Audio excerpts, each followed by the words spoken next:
9 p.m. The Oval Office. 300 million people waiting. What will he say? Networks have cancelled their finales. Christmas specials interrupted. Every major channel clearing Primetime. CBS pausing the 3-hour Survivor finale. Fox halting the floor. A BC postponing its Jingle Ball. NBC pushing back Christmas in Nashville. Why? Because tonight, President Donald Trump delivers an address that could redefine his presidency or destroy it. 11 months into his second term. Approval rating at 39%, the lowest of the year. Ukraine peace talks at 90% completion. Americans demanding answers on why groceries still cost too much. A primetime speech with no announced topic. The world is about to find out. The morning nobody expected, 6:14 a.m. Trump wakes to news that changes the entire day's calculus. Zelenskyy just announced Ukraine will present the peace proposal to Russia within days. Not weeks, not months, days.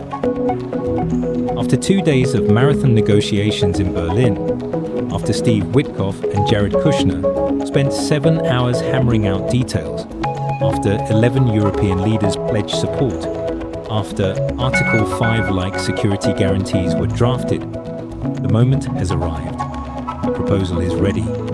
5 separate documents, legally binding security commitments that would require congressional approval, post-war reconstruction plans worth billions, a multinational peacekeeping force, everything Russia has rejected before, everything Putin might reject again. But this morning, something is different. US officials told reporters the security guarantees were the most robust Ukraine has ever seen. German Chancellor Merz called them considerable. French President Macron flew to Berlin specifically to endorse them. Even the skeptics are cautiously optimistic. Trump reads the intelligence briefing at 6:47 a.m. One line stands out. Russia has indicated openness to Ukraine joining the European Union. That's new. That's huge. That might be the crack in Putin's armor they've been searching for. But there's a catch. There's always a catch. The territory problem that won't go away. 7:38 a.m. National Security Advisor briefs Trump on the one issue threatening to collapse everything. Donbas, eastern Ukraine. The industrial heartland, partially occupied by Russia. Putin demands Ukraine cede it. Zelenskyy refuses to officially recognize Russian control. American negotiators propose a free economic zone, neither fully Ukrainian nor Russian, but somehow both. Will Putin accept a compromise after 3 years of war? Will Zelenskyy abandon Ukrainian territory to secure peace? Will Trump stake his legacy on a deal that could unravel the moment it's signed? US officials are blunt about the timeline. Those guarantees will not be on the table forever. Those guarantees are on the table right now. Translation: sign now or lose everything we've negotiated. The pressure is immense. Zelenskyy told Dutch Parliament yesterday, every single detail matters because not a single detail must become a reward for Russia's aggression. Trump knows the stakes. A successful peace deal means a potential Nobel Prize, historic foreign policy achievement, vindication of his art of the deal approach, maybe even enough political capital to survive the affordability crisis, crushing his approval ratings. A failed peace deal means 200,000 plus dead Ukrainians and 50,000 plus dead Russians died for nothing. Putin emboldened, European security shattered, American credibility destroyed. Tonight's speech will hint at which direction this is heading. Rehook. The crisis voters actually care about 9:52 a.m. While diplomats celebrate progress in Berlin, Americans are opening their bills, and they're furious. Gas, up 23% since January. Groceries, up 19%. Rent, up 17%. Healthcare premiums about to skyrocket on January 1st when ACA subsidies expire. Wages barely moving. Trump promised an economic golden age during his campaign. He promised lower costs on day one. He promised Americans would feel prosperity immediately. 11 months later, they don't feel it. They see stock markets hitting records. They see CEOs getting richer. They see Trump celebrating peace deals and foreign policy wins. But their checking accounts are empty. Democrats smell blood. They've branded it the affordability crisis, and they're weaponizing it daily. Polls show Trump deep underwater on economic issues. Just 36% approval. Vice President J.D. Vance spent yesterday in Pennsylvania desperately begging voters for patience.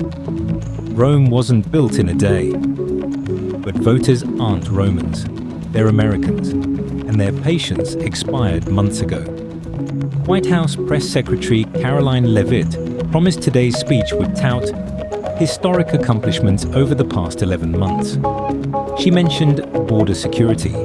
She mentioned inflation fighting. She mentioned everything Trump claims to have fixed. But will Americans who can't afford Christmas presents believe him? Between 6 a.m. and 9 a.m. this morning, Trump took 3 separate calls with congressional leaders about the healthcare crisis. GOP moderates are panicking. December 31st deadline looms. No solution in sight. Republicans control Congress, but can't agree on anything. If subsidies expire, 22 million Americans lose affordable healthcare. Many in swing districts, all of them voters, all of them angry, and all of them watching tonight at 9 p.m., the afternoon of impossible choices, 1:15 p.m. Trump enters the Roosevelt Room for what aides describe as a brutally honest strategy session. On the table, multiple speech drafts. Each one emphasizes different priorities. Draft A, focus on Ukraine peace breakthrough. Paint Trump as the dealmaker who ended a war Biden couldn't stop. Tease upcoming Putin meeting. Project strength and diplomatic genius. Ignore domestic economic pain. Draft B, lead with economic accomplishments. Tariff revenue hitting $200 billion. Unemployment claims down. Inflation under control. Acknowledge affordability concerns, but blame Biden. Promise relief coming in 2026. Downplay Ukraine until the end. Draft C. Split the difference. Half foreign policy wins, half economic messaging. Play it safe. Don't oversell Ukraine progress. Don't admit economic struggles too directly. Trump hates Draft C. Nobody remembers safe speeches, he tells advisors. The meeting stretches to 94 minutes. Voices raise. Chief of Staff Susie Wiles reminds everyone that Vanity Fair just published her comment about focusing more on domestic economy and less about Saudi Arabia.